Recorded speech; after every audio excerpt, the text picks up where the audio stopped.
All right, finish at the rim. And we're thinking about starting a new podcast, huh? Yeah, man. Maybe I'm gonna start doing my own podcasting in basically global trade or some type of global information. I call it. Maybe I can call it like a global information data force or database, something like this.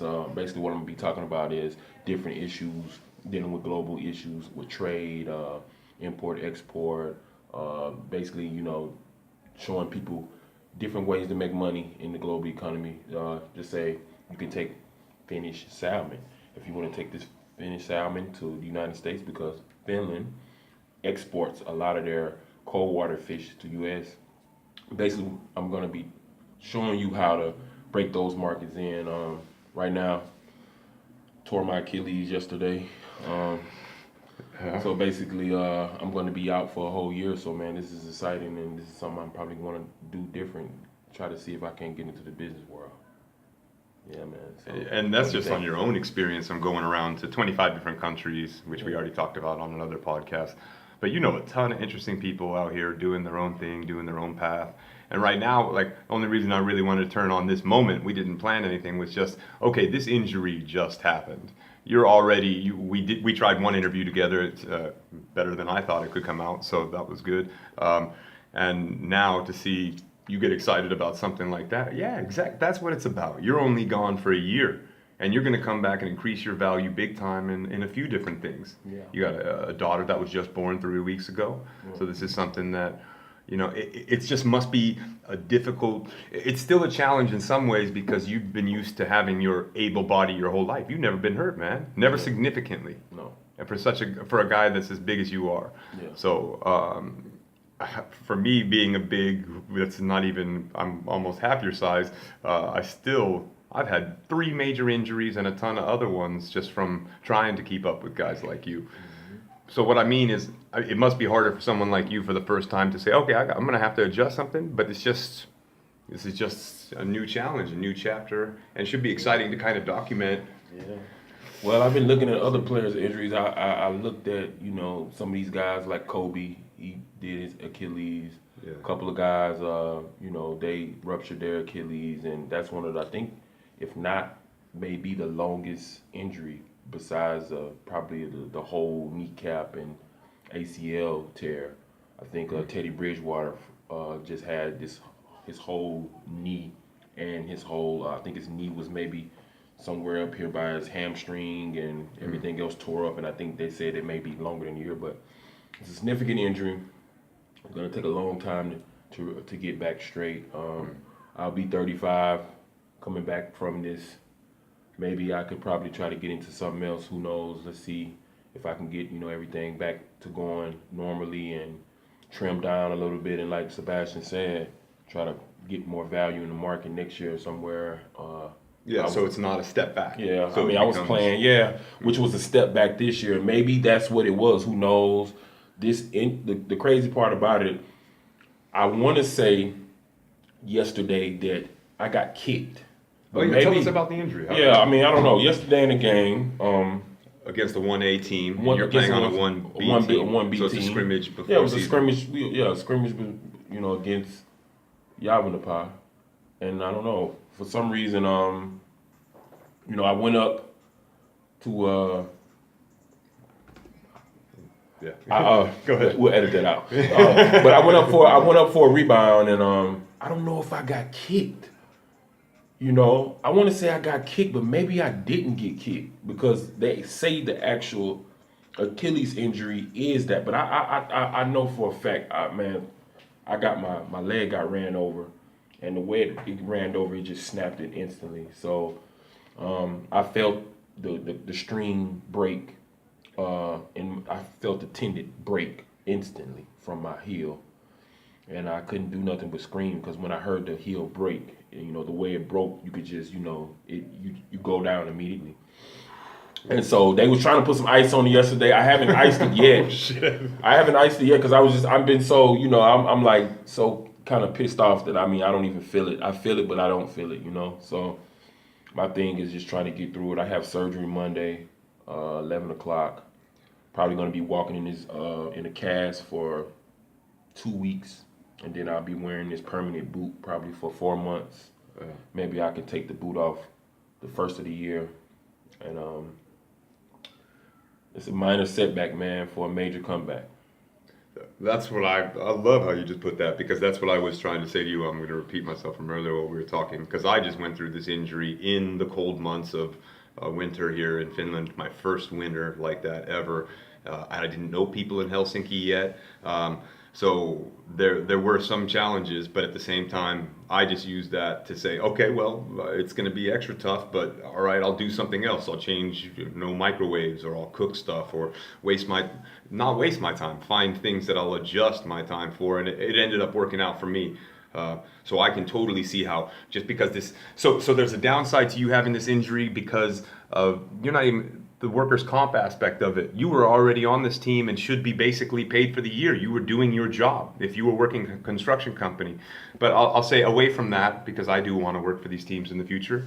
So please don't fire me ahead of time for these interviews. But at least you now have the full year to do the rehab.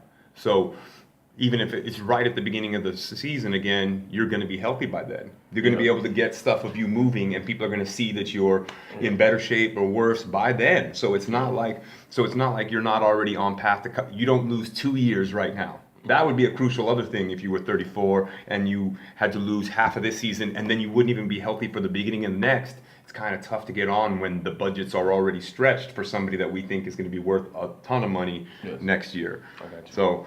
Good point. Yeah, because if it happens in December, instead of you being ready in August, you're going to be ready next January of 2018. So you almost miss. Yeah. You miss half of 2016, or you miss partial 2016, and then probably almost the rest of 2017, or getting on the team, because most times, you have the December crowd that goes in, and then you have people that's rushing to sign you before the deadline, which is February 28th of each year.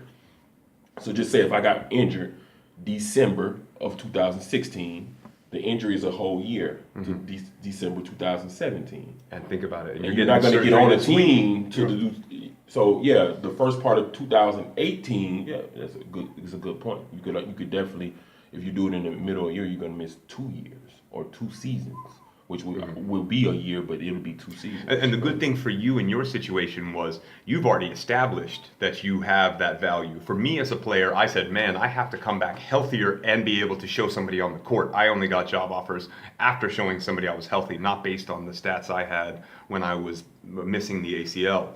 So for you already have if you're just already back to as healthy as you were, you don't have to improve, and you're still worth at least the same amount of money. So that's kind of a cool thing for you in your situation, is like, if they just see you can move, that you're just walking and not using a walker, that's it. You're probably going to find your way back onto a team. But again, you got this challenge of let's see how to make it worth 10 a month. Huh? Yes. I mean, I think I can weight train, upper body weight training. I've been reading up on Achilles things. And they were saying, like, basically you're going to have to try to find some way to work out on your upper body. So no lower body, of course, but dumbbells, getting in doing shoulders, getting in doing traps, okay? You can do triceps, okay? And different things like that. Other than that, my shapiness is going to be down because I can't do any cardio. And there's there's nothing I can do to supplement that cardio. I don't even think I probably could start off with maybe the elliptical. When I do start off, that'll be probably like the first cardio that I'll be able to get. But I've already taken off 2 years before non-injury. So taking off a year, it's not like I can't find anything to do, or that I'm like, so wow, because 2 years ago I took off a year, or 2 years ago I took off 2 years, because I took off the season of 2013, 14, and 15. So, and I was back home in Miami, and I was working, and I found something to do. I just gonna have to try to do that in Finland, which is different because it's gonna be much colder here. It's not so warm where you can be mobile a lot. In the winter, it's gonna even be more inside, because what I'm gonna do outside here when it's negative 25 degrees and it's snowing and it's 2 or 3 feet of snow on the ground, man, with a boot on my foot. I hope you get those the studs, the shoes with the studs, because I said I don't need that stuff. And I was slipping around on all that ice during all the winter. And I met a guy that he was on the tram here, and I saw him looking like the same kind of surgery I had. And he said, "Oh yeah, I slipped on the ice, cracked his kneecap. Took him 9 months to rehab it. And after he rehabbed it, he said, I was 1 month out of the hospital. I slipped on the ice again the next year and cracked the same exact kneecap the same way. Just from the foot going back and knee hitting the floor. Not even a full collapse or a hard fall, but just slipped, knee hit the floor, knee hit ice. Impact. And so imagine, that's a guy half your size, so so it's like, yeah. And then, oh man, I hate to be this guy, but then there's like 20% of us re-injure our injury. Yeah. Now, I don't believe that's 20% of people that deal with it right. I believe that's 20% of people that go too hard too fast. Yeah, I truly. No, I just talked to Mike, and Mike was telling me, Mike King. Yeah. Mike was telling me he re-injured his. He said he came back too early. He tried to come back in 7-8 months, re-injured it again, had to go back in, do the surgery again. Then he came back and rehabbed it the right way. So I'm definitely going to get some tips from him to see what do you have to do to rehab it the right way, because he did tear his Achilles tendon here, and he tore his ACL in Finland. So he's had 2 surgeries here. So maybe he can let me know. It's a bunch of training you definitely have to do. I'm not going to worry about it. Like I say, my foot will be immobile for months. I got to, change my diet, of course. Less carbs, more proteins and salads and fruits and water. Cut the sugar, cut bread, cut the starches. Just probably just go, straight diet and fasting, more teas and... Try the different stuff. Yeah. None of those are necessarily the answer. I tried probably 10 different things, and it's just who knows which one worked. But just take it as that challenge that look, I'm gonna start figuring this out, seeing if it works. Because to be honest, it might not be great for you to go without carbs or something like that. I don't suggest no carbs. I've tried the high fat, no carb. I've tried Atkins diet where you do all protein, no carb. That's no good for a lot of these things. Now I'm on this low protein, but I still eat fats. But I try to limit the amount of animal fats. So it's just, who knows which one works. But anyway, like I said, I'd rather be in your position. You just had the daughter. So it's like, that's something that's going to take time. I really think that you'd be great for this podcasting thing, because that's, you just do those 2 things right there, and then just take your rehab as a challenge. And man, that's, it's part of the price of being an athlete. You're never going to make it through a whole career probably without being hurt. So, it's still... It's tough for people when you've been healthy your whole life to have it taken away from you. But man,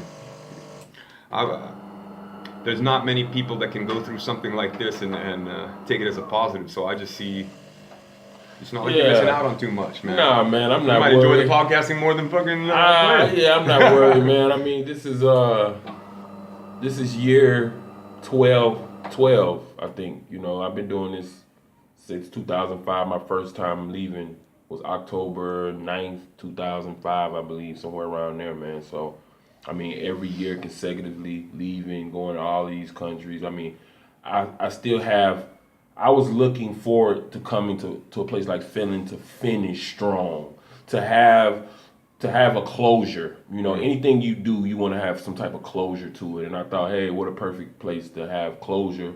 It's not a super tough league, but it's a tough, decent league to play in. And I was looking for closure of my career.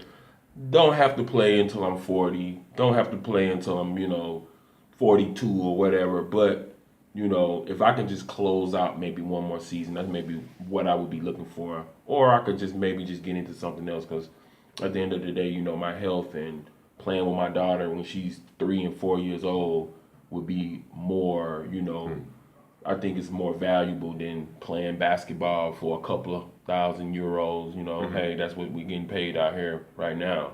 Finland doesn't pay that much anyway, so why sweat it? Like it's a big deal.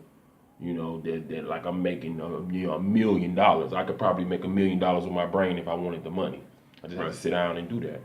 But sports is something that we do. I live and breathe by. It got me this far. Sports has taken me everywhere, and it's taken me to this point. So I don't want to, disrespect it and leave it, but hey, sometimes you have to do what you got to do, man. Have you ever have you done something like, not the Western style of athletics, but like in the West they kind of teach us to worry about your own career first. It's not like you think about your first team that you were on in high school and how they're still doing today or something. Have you coached other people? Have you given your time easily, or is that something that like maybe now you can start to do? Because that was something that I started only when injured. I didn't value that before. I thought, oh, I'll show you a little, but if I'm not getting paid, I'm not going to train you, and I'm going to work on my own jump shot. I could train. I was trying to train these, some younger guys in Miami, and some parents was training with me, and then they stopped training, and then you go find some young cats, and they might do it for 2 weeks, and you may charge, and I wasn't even charging a lot of money, and they I don't know if they didn't like it, or you just don't know the vibe you get. I only can show you what I've done this far. So I think what I'm showing these guys we're good. I don't have any problem lending any information out. I always try to mentor guys. I got even a couple friends that play ball overseas now that's at home, and I try to, hey man, just stay positive. You're gonna get you a job. Usually it's gonna come when you least expect it. I mean, all the jobs that I done got playing basketball usually comes at 5 o'clock in the morning. I get an email. I wake up and they sent the email from overseas at 2 or 3 o'clock in the afternoon about me coming to play. And it's 5 o'clock in the States. And what are you doing at 5 o'clock? Either sleep or not, but if you turn around and roll around and look at your email, guess what? It's there. So I mentor guys. That's another way I give back. So yeah, you already have. I've seen you do it with Andre Cito and stuff. All these out there practicing with you, and it's not like you're just out there to bang them around. And I mean, I've gotten enough, I think, out of the game. If I had to walk away today and this was my last time playing, could I live with what I've accomplished? Yeah. But do I want to go out on a higher note with a smile on my face and say, damn, because once it's over, like I was talking to Mike the other day, he said once they take it from you and it's over, it's over. He wants to keep playing. Yeah, he wants to keep playing. Even if he's busy and all that. Yeah. He can. And he's busy, and Mike doing a million things at one time and he still want to play. But he's like, man, if I quit these 10 camps, I get a new family, I can play another couple seasons. No, I'm kidding, Mike. I'm kidding. I'm not even going to say, I'm not going to send this link to Mike. No, I'm you know what I mean? But no, he wants to play. He wants to play. He loves the game. Yeah. And there's nothing wrong with that, man. Yeah. Guys like that inspire me out here. Yeah, I mean, I don't know if I feel, my whole thing with playing basketball, with these injuries too, is like this. Am I going to feel the same? And I was already losing a couple steps, and I was already losing my athleticism, So yeah, will the way I pattern my game be sufficient enough for me mentally to say, hey, I can go out here and not be running and jumping like I was, but I can set a screen and hit a nice 12-foot jumper, and that's all I'm going to do. Is my lateral movement still the same? Can I still have a first quick step? If that's not there, I don't know about continuing on playing, because I know what they say with the Achilles, you have that, you have that going on. You have that basically, that your first step or some of your quickness is going to be gone. And so it's like, hey, I want to play the game feeling good and comfortable. I don't want to have in the back of my mind, oh, I might not be able to jump, or I might not be able to do this because, the Achilles injury. So I don't know. Let's see how it feels when I come back. I would just be happy with just walking normal again. If I could just walk normal again and feel good, and my Achilles would be strong, and my body would feel strong this time next year, or whatever the case may be, I think I'll take that. I think if you've got that low expectation, you can't do anything worse than that. Because you've been healthy your whole life. And every time I've seen anybody else play with you, it looks like they're the ones getting bruised up and banged up, not you. So it's not like this is a brand new thing for you. Yeah. So this is kind of like a weird moment to get you on film, because a couple months from now you're gonna kind of know how you feel. You're gonna have figured out some other stuff with the time. But this is so fresh. We just got you out of the hospital today, and you still haven't even had the surgery. Amazing that this healthcare service is gonna put it right away, man. Yeah, I mean, holy crap! You'd be waiting. I was waiting 9 months in America to get my. Again, I'm gonna have to cut this out, this part of the video too, because now watch me try to get any surgery in America or anything else. They're like, oh yeah, well, let me get those student debts right now. I think we got a prison cell for you. I'm not talking shit. I was just waiting for that Obamacare. Today, the doctor came in and it's like, he just told me. I mean, it was simple. It was almost like I went in. They already had my appointment ready, but the doctor just sit me on the table. He told me to lay down, and he did the test. When he grabbed he felt it immediately. He said, "It's full rupture." He said, I know. He said, just by me feeling that I know your your Achilles is fully torn. And then he said, well, we're gonna take the MRI just to make sure. They did an interview. I signed a couple papers. I was on my MRI at 11:15. I was out of my MRI at 11:35, 11:40, and they came and brought me a boot. But one of the guys told me, he said, "Look, man, we treat you good here." He said, "You're going to be fine. All you need to do is rehab, and you can get right back to playing." And that's what he told me. He just said, rehab good, and you can get back to playing. Yeah. Because I think it's the injury history. If you have a history of something else, or you have a history of this injury, I think you're going to have a big problem. But since this is probably like my only one, and my body is already kind of, okay, and I'm kind of still even trying to walk on it now, which is my damn Achilles is basically separated. I'm still trying to move around.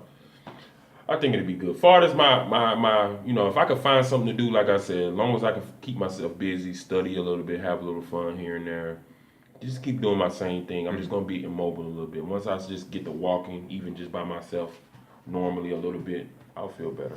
What do you think is going to be the biggest challenge for you through the winter, or like amongst the things that you want to change? Like since you know yourself better than... the only thing is probably going to be like the dieting, man. It's just like the weight. I'm worried about that because I already put on weight normally. Yeah. I put on weight without even trying to... I work out and practice, and I may eat. I like to eat a little bit, and the weight is not gonna come like big, but the weight will pack up around my midsection. So I just think trying to come up with some type of, that's the biggest challenge for me. I don't see any challenges as far as the winter is not gonna bother me too much. I'll walk around Vulsari where we stay at. Hopefully, I'll get out sometime to get some fresh air. I got Fressy right here, so I do have a gym kind of close where I probably can go over and do some, like you say, some once it heals up the right way where I can get into that water, so it won't, basically, because he said it's a high rate of Achilles have a high rate of having like bacterial infections and different types of infections with the surgery. But once it heals up, man, just the biggest challenge is probably just trying to get back on it and get it stronger. The calf muscles are going to be tremendously weak. Those are only challenges. I have a feeling, just based on my own experience, that if you end up going the other way where you lose 20 pounds and do this rehab, I have a feeling you'll not only feel stronger, but you'll just be faster also. And you'll feel like you got stuff back. And I think overall it'll just improve the health because you'll have less inflammation and all that. Yeah. But again, that's the biggest challenge because I've been sugar addicted my whole life and still am. And even though I finally got my diet what I consider right, I still eat 2 king-size chocolate bars a day. That can't be helping me. So I know how hard it is to really break that. Yeah, my girlfriend, her birthday was yesterday. I was eating I bought her a big bar of chocolate, and I was eating half of her chocolate up. Mm-hmm. And I'm guilty part of this right there.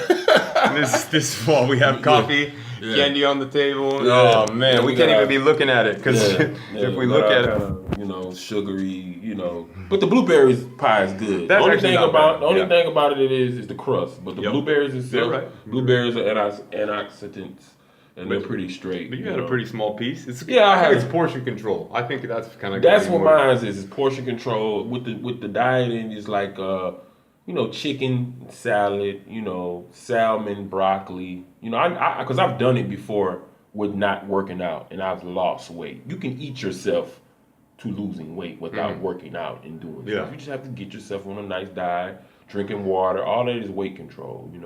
Just the stuff you intake. If you intake less carbs, and now I don't really need the carbs, but I'll just do the friendly carbs. So the carbs like the brown rice or the different types of carbs like that's healthy. But just getting pasta and, chicken pasta with cream sauce and mushroom cream sauce and all of this.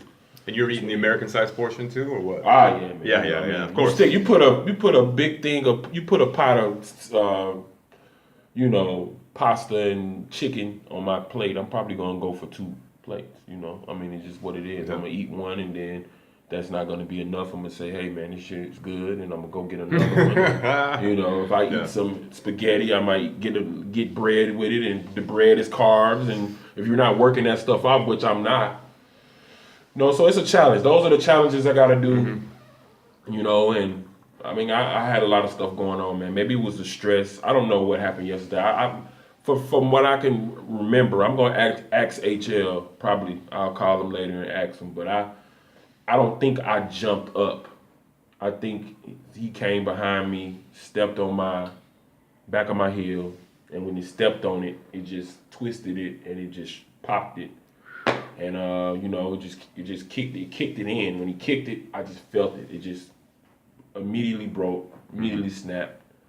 And I was jumping for the rebound, so it was just a disastrous play. You know, it's a freak injury, something that you can't really control. And man, hey, you know.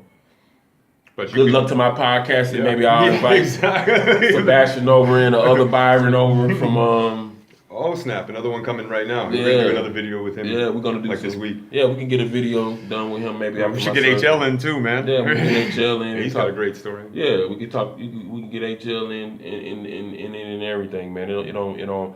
Everything is cool. So you know, you guys stay tuned. Maybe I'll be having my own little video log podcast, and I'll send a video to Sebastian, and he'll upload it to a finish at the rim.